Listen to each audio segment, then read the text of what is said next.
वो क्या उस एंड पे भी उस शिद्दत का इसी तरीके से एहसास है, महसूस कर रहे हैं कि नहीं है ना। अगर पाकिस्तान की कुछ पार्टी, मुस्लिम नून और आल जो सारी पार्टीज जो है वो जो इक़्तिदार में है वो समझती है कि उनके लिए तरीका ये है, दे आर डूइंग गुड, और उनकी इस्टेब्लिशमेंट भी समझती है कि उनकी पॉलिटिकल पार्टीज हमारे पास हैं तो उनके एंड पे सब अच्छा है। ये सारी सिचुएशन तो ये है ना कि मुल्क की सिचुएशन को सारे इंस्टीट्यूशन जो है महसूस करें कि हाँ हम लोग इस क्राइसिस में हैं। एक साइड कह रही है सब अच्छा है, फर्स्ट क्लास है, वी आर रूलिंग। हम लोग कह रहे हैं कि ये क्राइसिस है, आप समझें। वो पब्लिक को उस पॉइंट पे कैसे आया जाएगा, मतलब ये दोनों साइड्स जो है वो कैसे रियलाइज करेंगी कि हाँ यार ये सिचुएशन है। हम तो सिचुएशन ऐसी है कि उनका ख्याल डिफरेंट है, आपका ख्याल डिफरेंट है।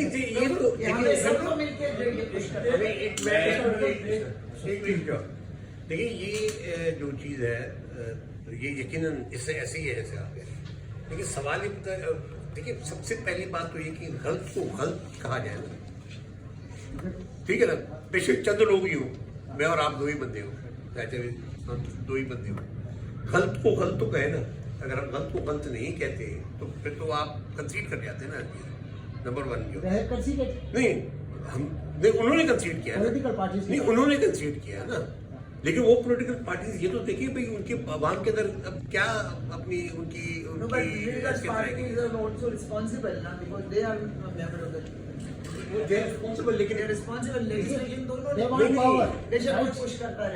मंजूर साहब की जो पॉइंट है ना वो ये कि जी सवाल तो वहाँ कोई रिलेशन नहीं, वो कहते हैं सब अच्छा है। तो ये तो बात लेकिन मैं जो इनको बात कह रहा हूँ कि भाई इस तमाम चीज के बावजूद भी वो कहते हैं सब अच्छा है, लेकिन कोई तो आवाज ये होनी चाहिए कि जो कहे कि ये अच्छा नहीं है, बेशक वो चाह नहीं हो, बगावत तो करनी पड़ेगी ना। किसी ने तो ये कहना है ना कि भाई ये चीज सही नहीं है। लेकिन जब आप ये कहने के जब कोई देखिए जब ये टोटल सकूत हो जाएगी, कोई कहने को तैयार ही नहीं होगी ये सब गलत है, तो फिर तो मतलब ये ऐसे आपको साइड पे जो सारे फोर्सेस हैं वो तो कह रहे हैं, जैसा आप कह रहे हैं कि देखिए situation is very grave, no doubt about that one, but the problem is Pakistan के अंदर जो पॉलिटिकल मूवमेंट्स हमें नजर आती हैं और उनके सक्सेस रेशो होता है वो तब होता है हमेशा जब ऊपर से कोई ना कोई सेक्शन जो है उसका मैं सपोर्ट नहीं कर रहा, लेकिन अंदर भी अगर बेचैनी होती है नेचुरल फिनोमेनन है।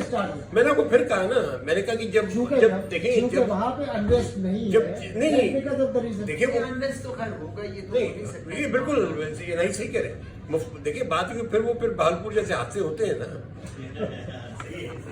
जान फटते हैं ना, फिर सही है यार।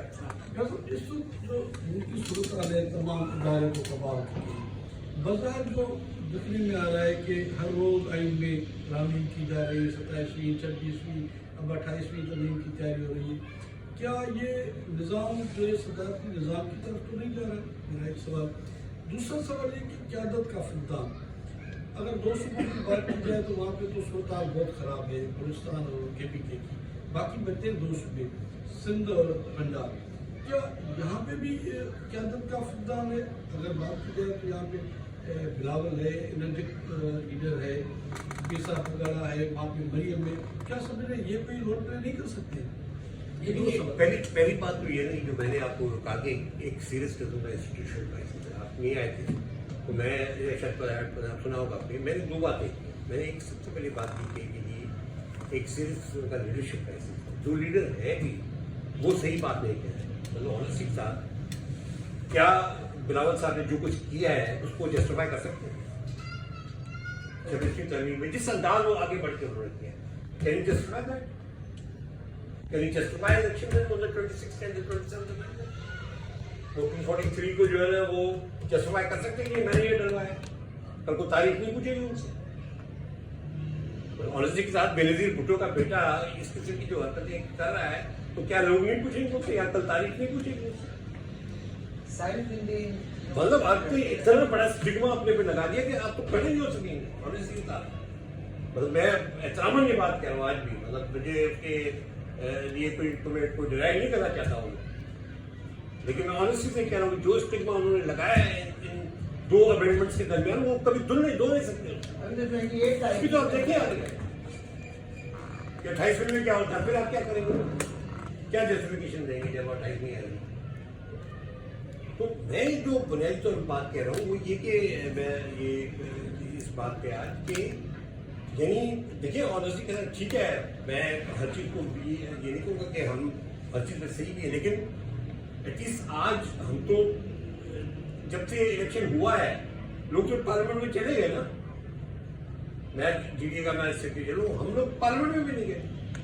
हम तो पहले दिन से ये कह रहे कि भाई ये रिग्ड और बोगस पार्लियामेंट, और एक रिग्ड और बोगस पार्लियामेंट जो 17 मेंबर की एक मेजोरिटी के साथ आपने 2/3 खड़ी कर दी है, क्या जस्टिफिकेशन है? ठीक है, मतलब ये कि ये तो पूरा पाकिस्तान पूरा स्पेक्ट्रम मानता है ना, पॉलिटिकल स्पेक्ट्रम मानता है कि ये चीज तो गलत हुई है। हाँ, क्या उसको तोड़ने के लिए, क्या उसको अंडरमाइन करने के लिए, क्या उसको खत्म करने के लिए, क्या हमारे पास वो पॉलिटिकल मूवमेंट की वो चीज रह गई या नहीं, ये डिबेट। बिल्कुल आपकी बात। साहब